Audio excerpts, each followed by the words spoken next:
Hit and run కేసుల్లో కొత్త చట్టం తీసుకువచ్చిన మార్పులతో ఇప్పటికే మహారాష్ట్ర వ్యాప్తంగా ట్రక్ డ్రైవర్లు ధర్నా చేస్తున్నారు. ఎక్కడికక్కడ వాహనాల్ని నిలిపివేశారు. ఇప్పుడు మహారాష్ట్ర వ్యాప్తంగా పెట్రోల్ కొరత ఏర్పడింది.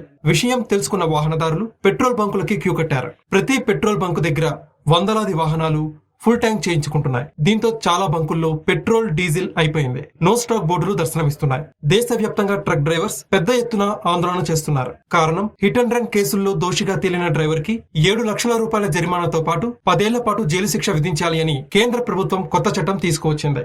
ఈ రూల్స్ పై దేశవ్యాప్తంగా ఉన్న truck drivers, taxi, bus operators పెద్ద ఎత్తున సమ్మె ప్రారంభించారు. ముంబై, థానే, నాగ్పూర్, పూణే, నాసిక్ తో పాటు అన్ని ప్రాంతాల్లోనూ ఇదే పరిస్థితి నెలకొంది. ప్రతిరోజు ఆయిల్ డిపోల నుంచి 900 నుంచి 1200 ట్యాంకర్లు పెట్రోల్ బంకులకి ఇంధనం సరఫరా చేసేవి. ప్రస్తుతం వీటిలో కేవలం 250 ట్యాంకర్లు మాత్రమే పెట్రోల్, డీజిల్ సరఫరా చేస్తున్నాయి.